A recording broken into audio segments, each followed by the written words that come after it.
तो कैसे हैं आप लोग? এই যে কলেজের মায়া ত্যাগ করে চলে যাচ্ছি। জনগণ কি অবস্থা সবার, আশা করি ভালো আছেন। আজকে ব্লগটা শুরু করতেছে বাসা থেকে। আজকে আমার সাথে আছে বাচ্চা, এবার হচ্ছে আজিজ। তো তোমরা থাকো। আজকের ভিডিওর টাইটেল এবং থাম্বনেল দেখে বুঝে গেছেন আজকে আমার এক্সামের শেষ দিন। আমার আম্মুকে নিয়ে বের হয়েছি বাসা থেকে পরীক্ষা দেওয়ার উদ্দেশ্যে। এখন আমরা হামিদপুরের ভিতরে আছে। হামিদপুর বিশেষ করে চারার জন্য বিখ্যাত। হামিদপুরের রাস্তা ধরে যেতে যেতে আমরা হামিদপুর বাজারের পার হলাম। বাজার পার হয়ে একদম আমরা হাতের বাম সাইডের রাস্তা ধরে এগোতে লাগলাম।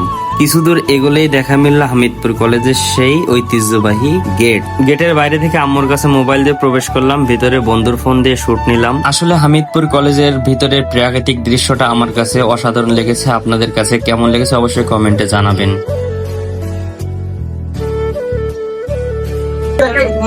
আপনারা কি কখনো দেখেছেন যে পরীক্ষার হলের ভিতরে ফোন নিয়ে আসে?